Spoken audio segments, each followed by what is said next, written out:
Welcome all in the class of physiology.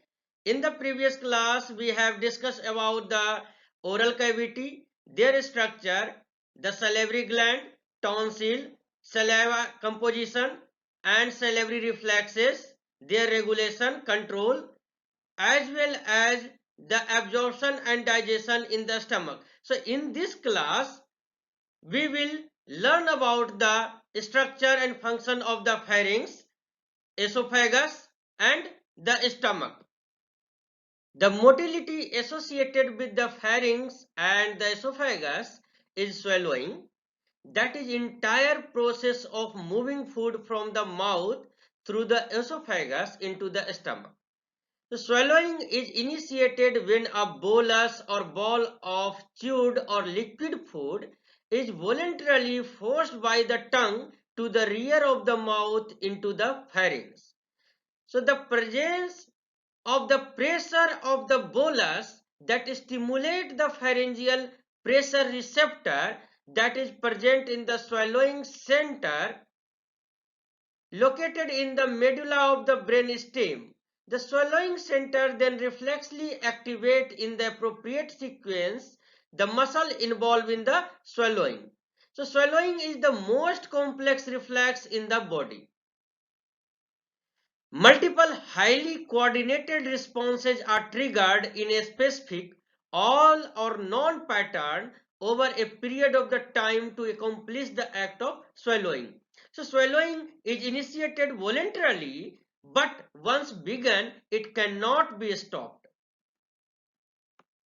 Now we will learn about the oropharyngeal stage of swallowing. So before proceeding, we should recall that there are several structures is present in the upper digestive tract, that is nasal cavity, oral cavity. In between the nasal cavity and the oral cavity, soft palate is present and as well as the hard palate is present. Uvula is hanging down from the soft palate and there is pharynx.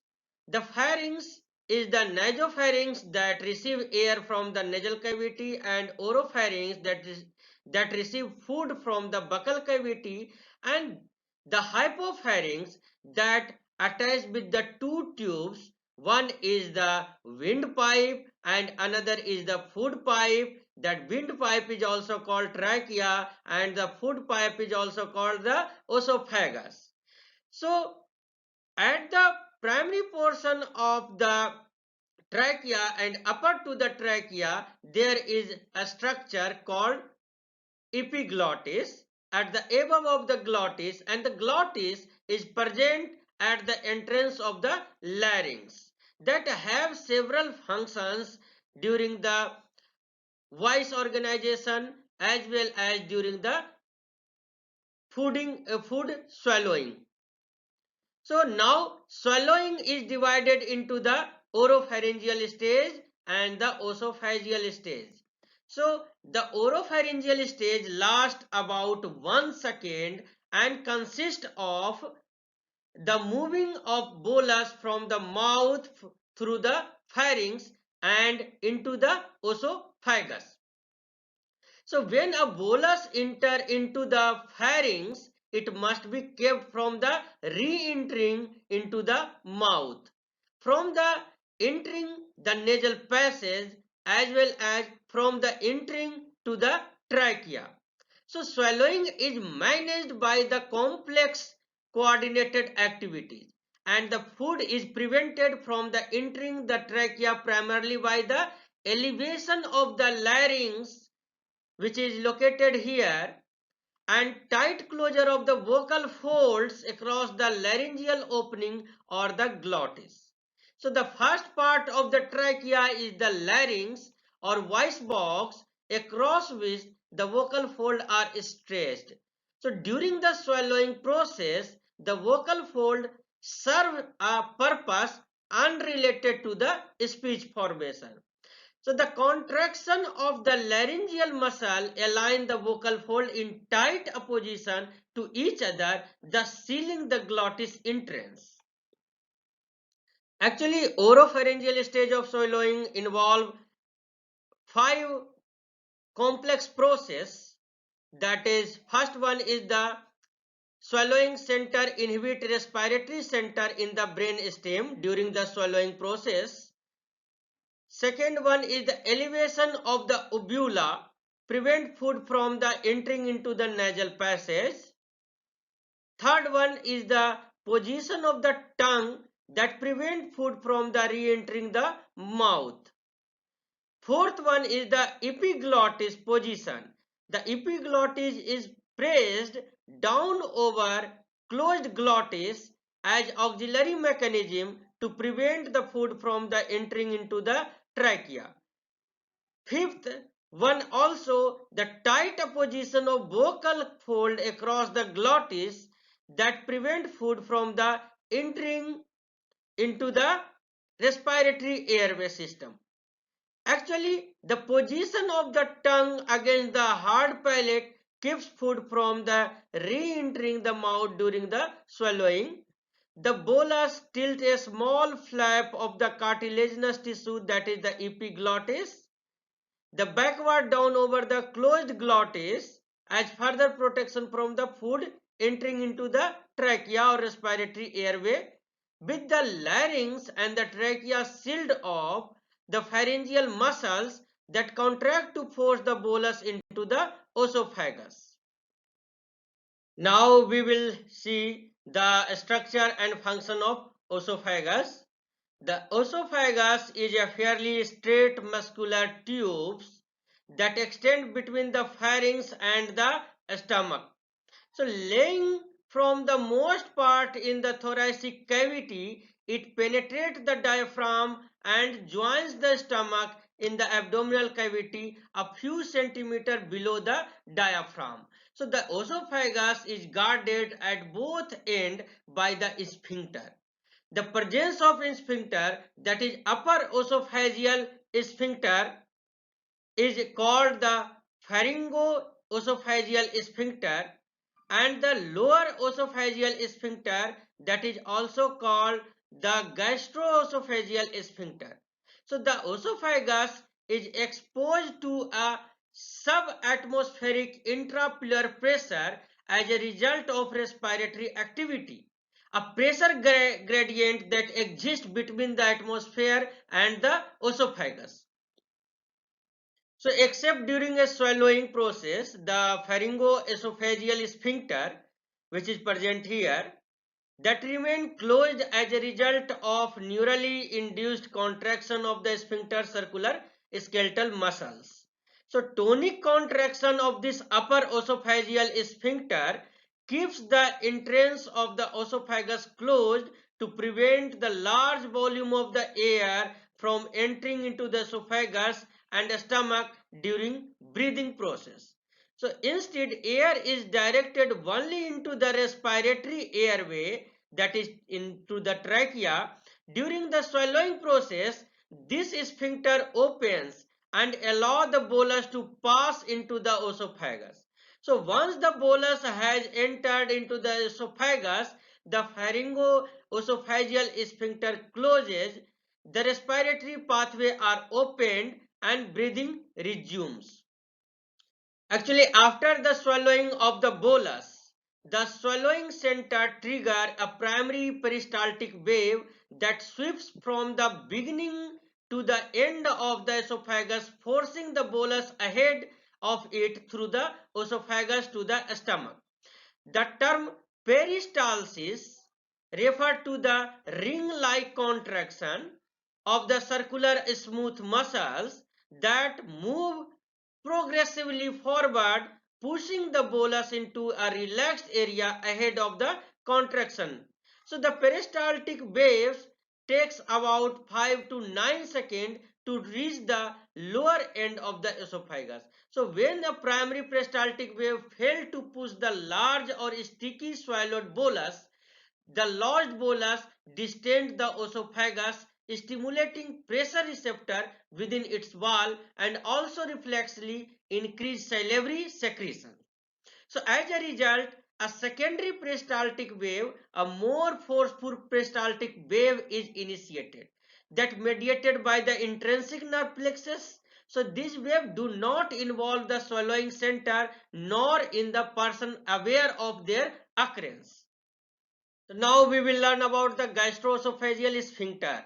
The gastroesophageal sphincter stay tonically contracted by the means of myogenic activity to maintain a barrier between the stomach and the esophagus, reducing the chance of reflux of acid content that is created by the gastric juices into the esophagus.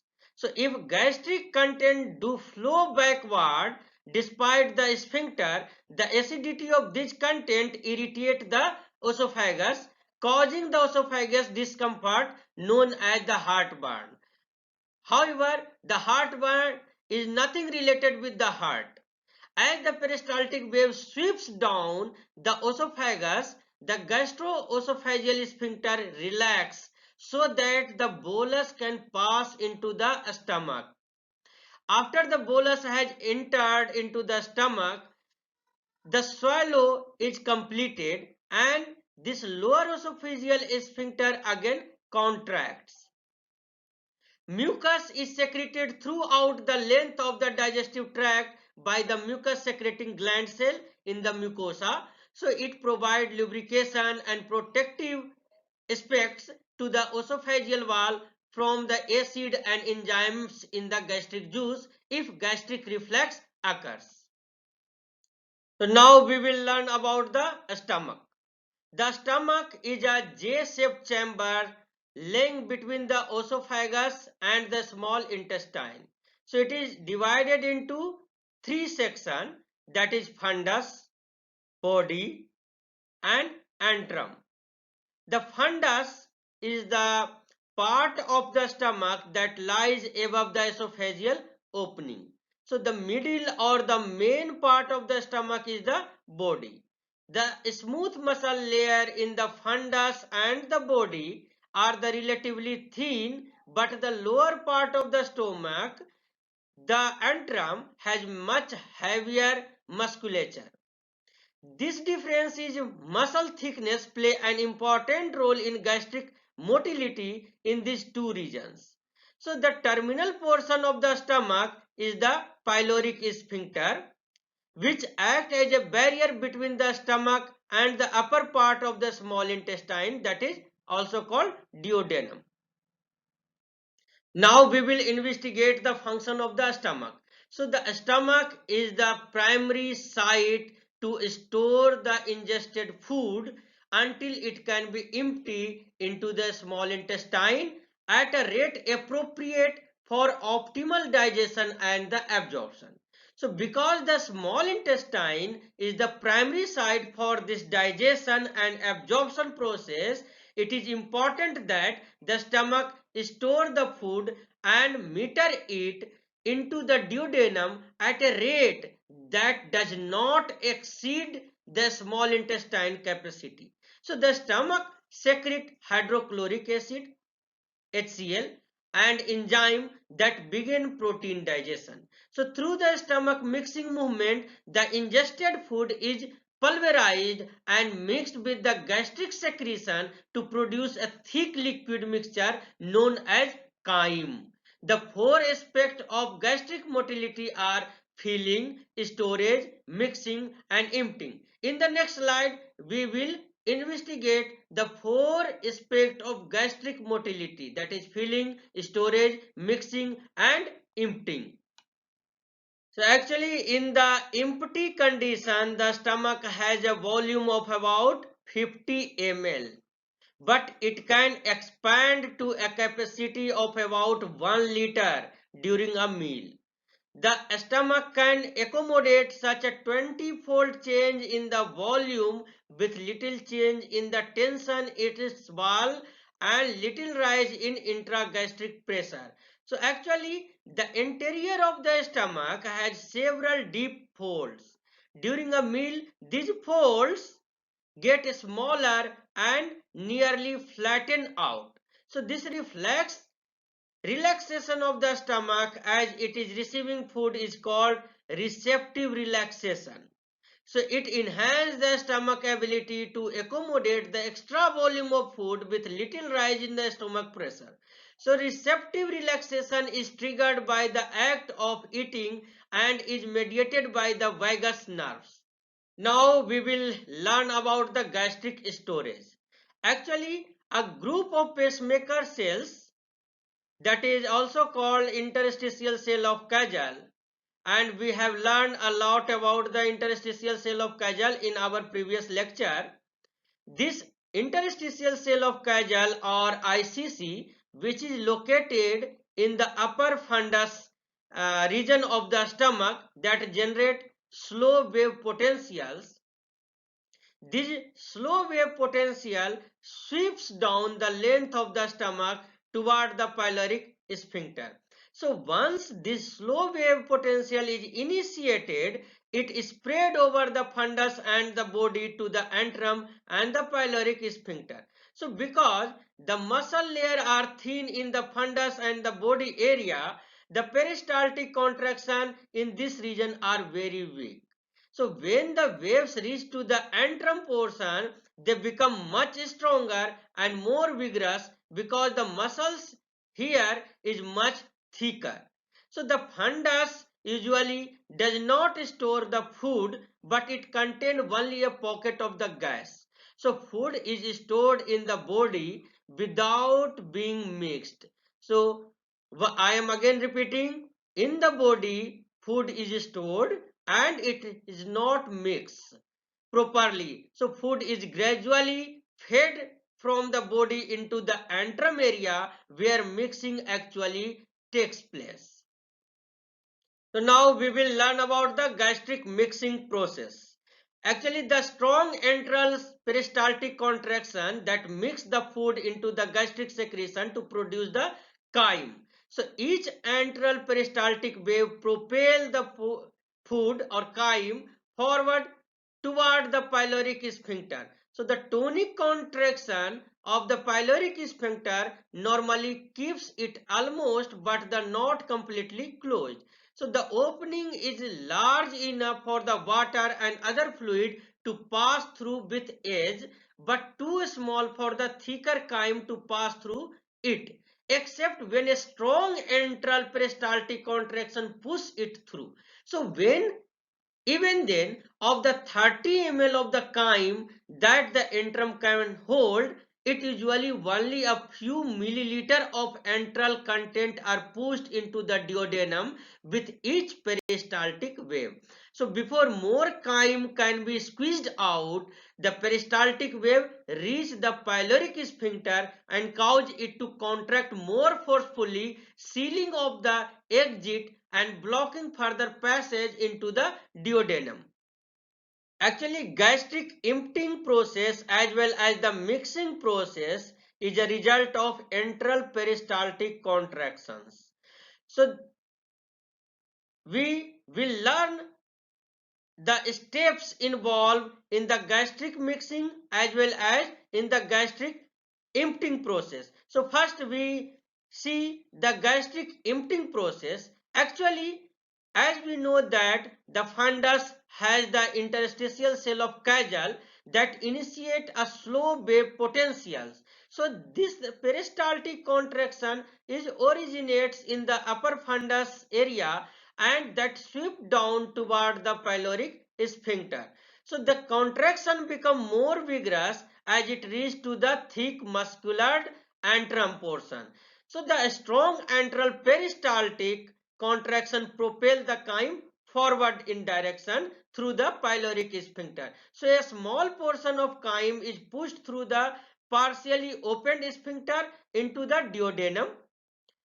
The stronger the antral contraction, the more chyme is emptied with the each contractile waves. So when the peristaltic contraction reaches the pyloric sphincter, it tightly closes and no further emptying takes place. So when the chyme that was being propelled forward that hits the closed sphincter, so it is the tossed back into the antrum portion. So mixing of the chyme is accomplished as the chyme is propelled forward and tossed back into the antrum with each peristaltic contraction. Now we will learn about the factors that regulate gastric motility and emptying process. So the antral peristaltic contraction are the driving force for the gastric emptying process, and the gastric emptying is regulated by both gastric and duodenal factors.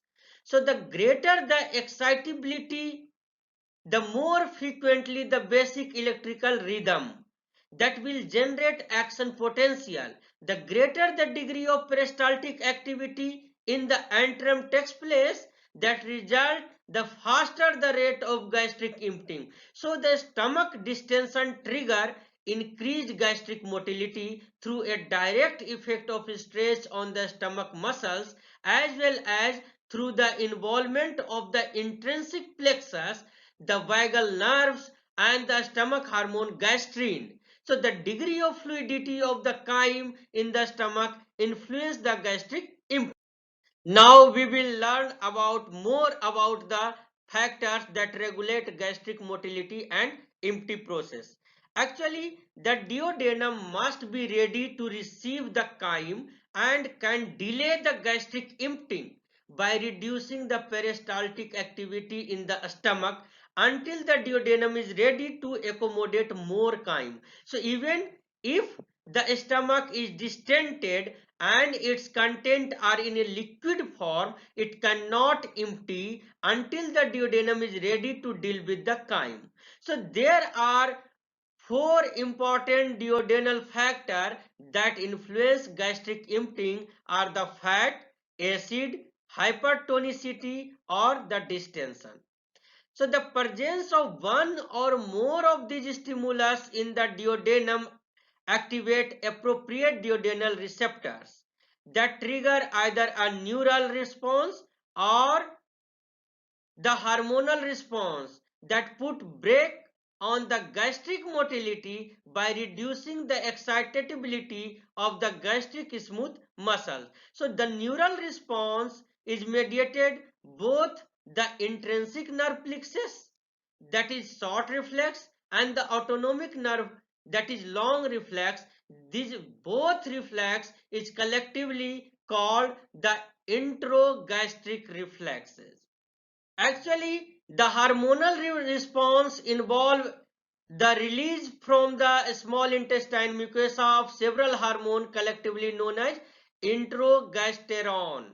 So the blood carries this hormone to the stomach where they inhibit antral contraction to reduce the gastric emptying. So there are two most important introgasterone are secretin and cholecystokine. So the secretin is produced by the endocrine cell, that is known as S cell, and cholecystokine by the endocrine cell known as I cell in the duodenal and jejunum mucosa. The secretin was the first hormone which is discovered. The name cholecystokine derived from the fact that the same hormone also causes contraction of the bile containing gallbladder. Chole means bile and cysto means bladder, and kinin means the contraction. So the presence of the fat, acid, hypertonicity or distension in the duodenum that can stimulate the hormonal response, that is collectively called introgasterones. It belongs to the secretin and cholecystokine. It can inhibit the antral contraction to reduce the gastric emptying process. So actually fat is the most potent stimulus for the inhibition of gastric motility. So it is digested and absorbed, takes place only within the lumen of the small intestine more slowly than the other nutrients. So therefore, when fat is already into the duodenum, further gastric emptying of more fatty stomach content into the duodenum is prevented until the small intestine has processed the fat already is present in it. So the another factor that can regulate the gastric motility and emptying is the acid. the stomach secrete hydrochloric acid.